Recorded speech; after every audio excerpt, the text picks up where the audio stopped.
I think it's a gross business model to sell other people's attention, and I think it needs to be banished from Earth. And that's what destructive. Yeah, it's destructive, and we're going to get rid of it.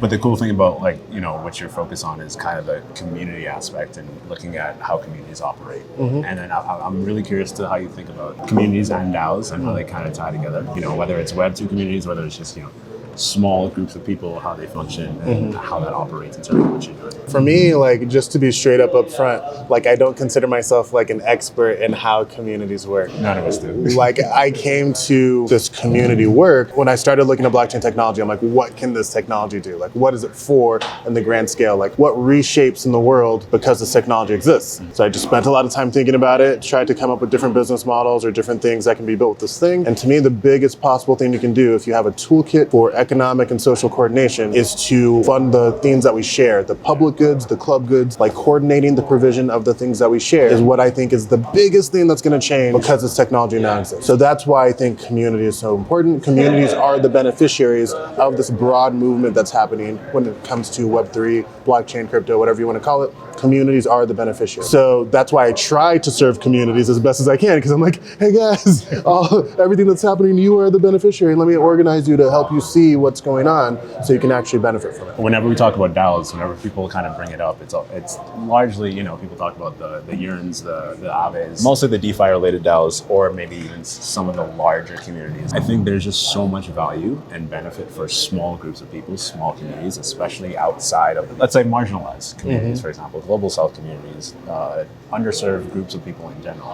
Having them kind of have this kind of action and organization structure and all this basically new type of decentralized power. It's a lot. I like all DAOs. There's anybody who's trying to organize using blockchain technology, even if it's something that looks like a corporation or something else, I support all of that as long as people are participating and using it. I think I want people to try everything to figure out what's going to come out of this technological soup that we now have at our disposal. But for me, I think if you have the ability to effectively create things that have represent ownership, but they don't have any tie to the real world, so you're not owning real property, what does that mean? How do you make fake property worth something in the same way that real property is? That to me, the fact that the things that people were creating to be owned were actually tied to nothing in the real world. It's that's where your imagination can run wild because it's not tied to anything. And that's where I think the biggest opportunity is.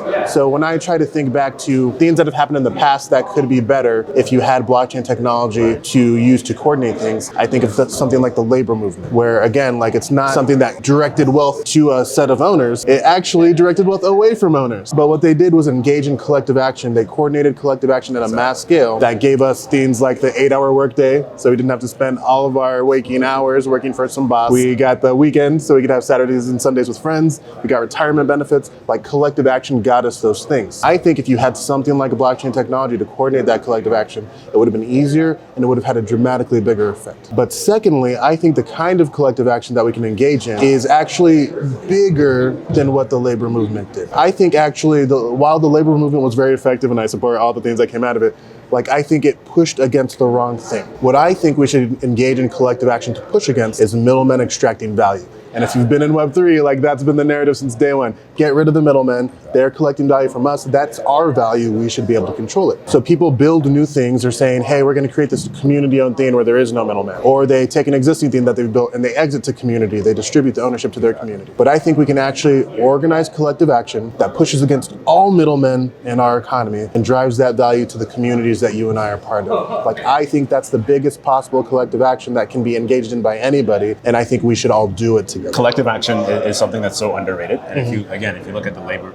movement, and interestingly enough, you raise a really good point where it's workers pushing against bosses. But now with what we're doing now, there doesn't necessarily need to be a boss. So now we can figure out other things to push against, like the middleman. Yes. That's game changing, honestly. And it puts the entire social graph in a much better position, potentially at least, to do a lot more with it. I was telling you earlier, I'm really passionate about like the Black Panthers and what they were doing. Like they decided to be, a vanguard to make sure that they were, again, supporting their communities and things like that. And this kind of ties it all together. I always think about like, what if the Black Panthers had blockchain? Yes. It would have been an entirely different world. Completely different. How do you see, again, the idea of narratives driving some of this down the line? Yeah, I think narratives are super important because, again, everything that we're trying to do is not tangible. Like, it's all invisible.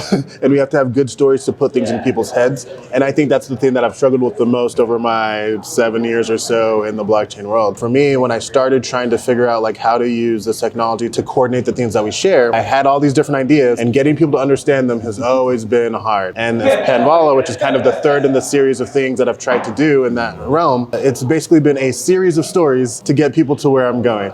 Because like it's so hard to put the whole picture in my head. Like even though I haven't told you the whole picture so far in this conversation, but to get like it's literally one story after another to try to get more of what we need to get done. So first it was like, hey, we're gonna have this shared endowment for community. We're gonna have this network of communities that govern it. So join this network. So there was 5 communities that started, now there's 77. And now I'm telling people, hey, there's this collective action that we're gonna participate in that drives value to communities. But like the whole thing is so hard to tell people at once because it's just like I haven't found the right story that compresses everything in a way that just makes it easily understandable, the whole thing easily understandable. So narratives are extremely important. I am not good at them. So instead I'm like, okay, I'm narrative number 1, narrative number 2, and just linking them in order. If you ever want the full picture, again, like I can tell you. Yeah, seriously. And the other thing is I've been too dumb to understand how it financially works. Yes, so I can give you that right magic, now. Okay. I've been curious about that magic since I was there in Japan at the working group when you started the circle and said, so I started this thing called Panvala. I was like, this dude be crazy. I was like doing the Dow Canvas back then, etc. And I've been watching your prescient persistence, which is a word that me and Travis Varsha have been looking for people that have ignition, sensing and nurturing ignition. So for the economics of it, how it works, basically you can think of what we do right now as not working. That is, right now our 77 communities share our endowment. That endowment is the token supply. So every quarter we distribute another piece of the token supply. We inflate the token supply and we distribute it to our 77 communities. And again, we want to be more than 77 communities. We want to be thousands of communities. That does not work on its own, right? You can't just inflate the token supply and give it to people and have that be meaningful. We want to close the loop and have value flow back into the endowment so we can keep doing what we're doing forever and have actually more resources than we have today to distribute between communities. But that last part is that question mark. It's like, how do we drive value back in? We haven't really been focused on doing that because we've been focusing on building a network of communities, cultivating connection between people, and growing what's going on there. But now, this year, it's time to actually start driving value back in. That's what this collective action is all about. It's collective action to shift value from middlemen in our economy to our communities, your community, my community, the communities of people I agree on very little with, people completely different from me. Everybody's communities, the people they like, doing the things they like with them, we want more resources to go to that. That's what this collective action is all about. The general model that I have for how our collective action is going to work, how we're going to coordinate our collective action, is with something I call the collective action passport. So the way you get stamps in your collective action passport is by doing something that basically helps our collective action. Our collective action, again, is to drive more value to community life. So let's say you do something that drives more value to your community. That is, you give more of your own money to your own community, you get a stamp for that. Let's say you do something that drives value from not your pocket, but somebody else to your community. You get a stamp for that as well. So again, there's already people that are issuing things that look a lot like stamps for the contributions people are making. There's a DAO in the town that I live in, Austin, ATX DAO, where they give you a membership NFT when you contribute to become a member. And there's NFT membership DAOs sprouting up all over the place. There's also donor NFTs, things like rainbow rolls, moonshot bots. You make a donation, you get an NFT. These are the kinds of things I'm talking about as stamps in our collective action passport. They're not like the general NFTs you've seen. They're not speculative things. It's not like, oh, this is so rare, or the creator has such a good reputation. That's not what these are about. You want to earn these because of what you're doing for your community. That's the point of these things. Are they also non-transferable? So the end goal is for them to be non-transferable for the first, like, again, a lot of these NFTs already exist and we do want them to show up. And if they're already transferable, they're transferable. But some of the ones that we create in the future, we probably want to be non-transferable because, again, it's more like a stamp and you don't transfer a stamp in your passport. Going to where the value comes from, I'm going to skip a couple of the different types of stamps that were in that presentation that you saw. Where the value comes from externally to go to communities is from businesses, primarily businesses who are advertisers in our current system. People who pay for advertisements, they want customers in the the door. They're spending money to get customers in the door. And they give that money to Facebook, Google, television networks, etc., to get customers in the door. That money goes to give Facebook more profits and helps Mark Zuckerberg buy more and more of Hawaii. Like that value that he's using, it comes from us. Like it's our attention, it's our business that the companies want, but for some reason Mark Zuckerberg gets the money for it. Now, like the software that they build is useful sometimes, they should get money for the software. For literally our attention, I think it's a gross business model to sell other people's attention, and I think it needs to be banished from Earth. And that's what we're destructive. Yeah, it's destructive, and we're going to get rid of it. So the way we're going to do that, we're going to provide more value for businesses than Mark Zuckerberg does. That's what we're going to do. So a new kind of stamp, these currently don't exist, but this is a stamp that's going to go in your collective action passport because it drives value to community life. This new kind of stamp is a sponsored stamp. So again, this is different from the kinds of NFTs you're used to, because again, these are minted by advertisers. Second thing is that they have a face value on them. The same way a postage stamp has a face value, like 37 cents, these sponsored stamps have a face value that's the value that's going to go to your community. These sponsored stamps are earned by the customers that go and patronize the businesses that are giving out these stamps. And then you can take the stamp and redeem it with any community in the network. You get to choose where the funds go. It's not the advertiser choosing where the funds go. It's you as a customer saying, this is the community I want to fund. Going through an example of how one of these works. Imagine that Coinbase wants to fund the communities of their customers. They already today, if you sign up for a new account, they will give you $5. That's a thing that they're ready to do. What I'm going to tell you about right now is a better way for them to do that. They will get more business if they do what I'm talking about. So instead of giving that $5 to their customer, what they're going to do is put that $5 in our shared endowment to mint a sponsored stamp. That sponsored stamp has a face value of $5, the amount that they put into our endowment. And again, that's how this loop is being closed, value going back into the endowment instead of just coming out. Coinbase puts $5 in, they mint this sponsored stamp that they can now give to their customer. When somebody signs up, they give them the sponsored stamp. Maybe they want a different model. Maybe it's a percentage of the trading fees that they're paying that they give back to fund the communities of their customers, and that ends up being the face value. Whatever the business objectives of the advertisers are, you can customize the sponsored stamp to meet those objectives. So let's say I sign up, I get the sponsored stamp, I get to choose which community I want to fund. So let's say the Taoist is part of this network, and I say I want to fund the Taoist. I redeem my sponsored stamp with the Taoist, and then the Taoist can withdraw the $5 that Coinbase put into the endowment. Taoist can withdraw that $5 and fund their community with that. So again, in the Dallas Discord, whatever communication channels right now, is anyone encouraging people to go get that $5 from Coinbase today? Because again, they offer this. This is the thing that they do to get customers. There's Nobody's no emotional link there. No emotional link. But if they were offering a $5 sponsored stamp, everyone would be saying every week in the Discord, have you redeemed your sponsored stamp? Do you have one yet? Like we know everybody's collective action passport. I see that you don't have the stamp in there. Go get the stamp. This is what funds our community.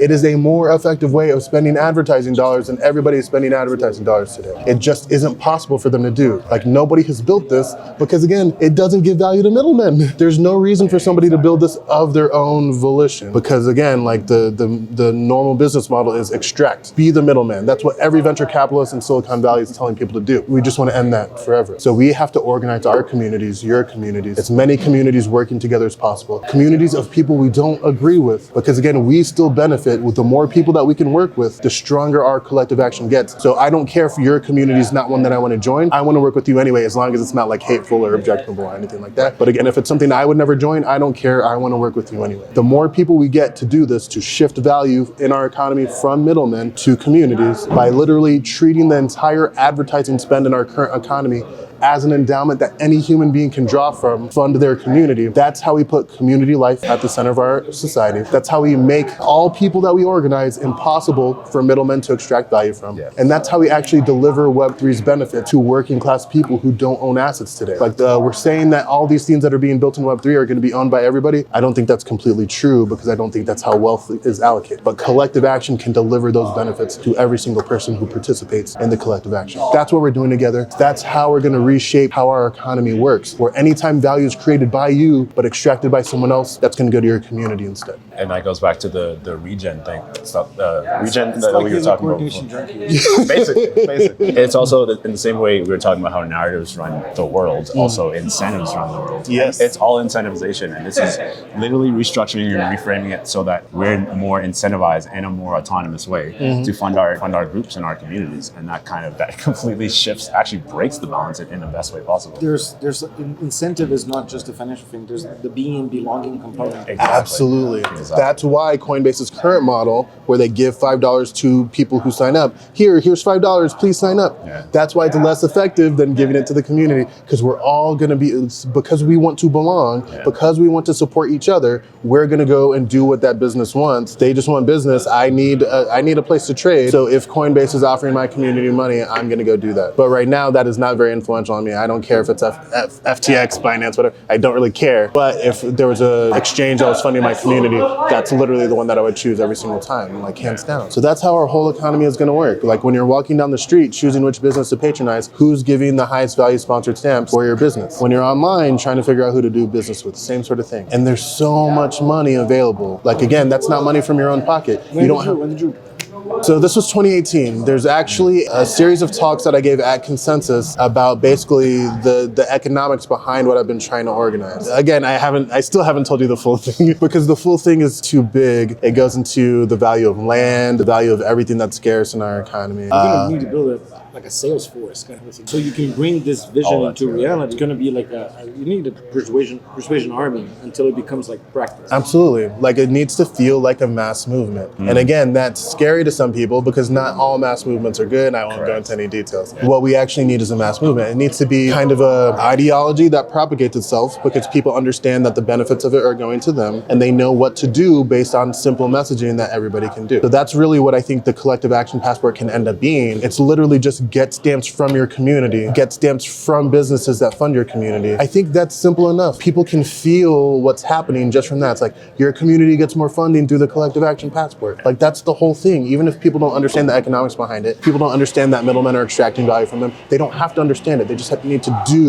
the action to redirect this value in our economy. We need a chapter 2 for the land. We have to do this again. Like Felipe, I definitely didn't fully dive into how it worked. You just wanted money. Yeah, and the last part, the collective action part, is like something that I found the language for recently. Yeah. Again, it's always been part of the model since 2018, but like being able to explain it for people in a way that fits in their heads is new, and especially NFTs and the explosion in NFTs. It's not that like we're trying to do what people are doing with NFTs because this is different, but at least now that people know what that is and they're so familiar with it, like it gives new language to explain old ideas. And that language aspect is so important because that's, again, back to narratives, back to how people communicate.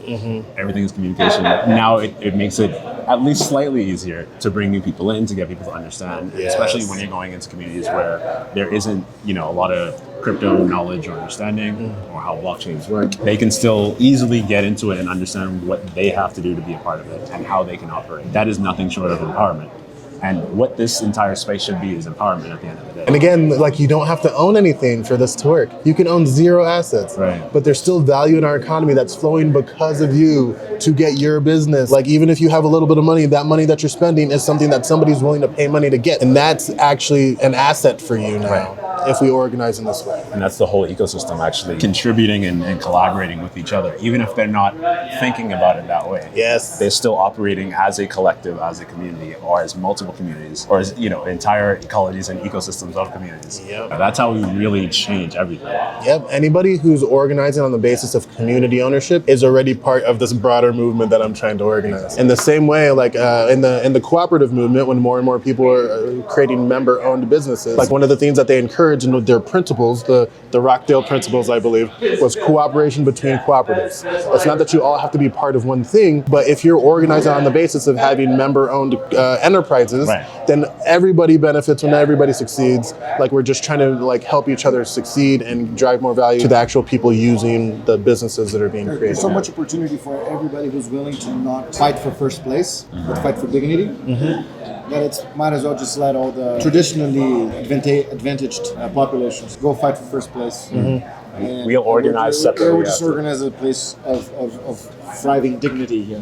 Yeah, and to be completely transparent, like if you actually look at the labor movement, there's things that happen in the organization of a movement like that are actually not good stories. Like they're similar to that first mover story, like the people, like power struggles, things like that. That's still going to happen because we're human beings. Yeah. But the experience for the people who are organizing is going to be good. Like they are going to get more resources because of our organizing effort, the same way that all workers got better benefits because of the organizing efforts of people people who were not perfect. I call that coordination. That's why we're coordination junkies.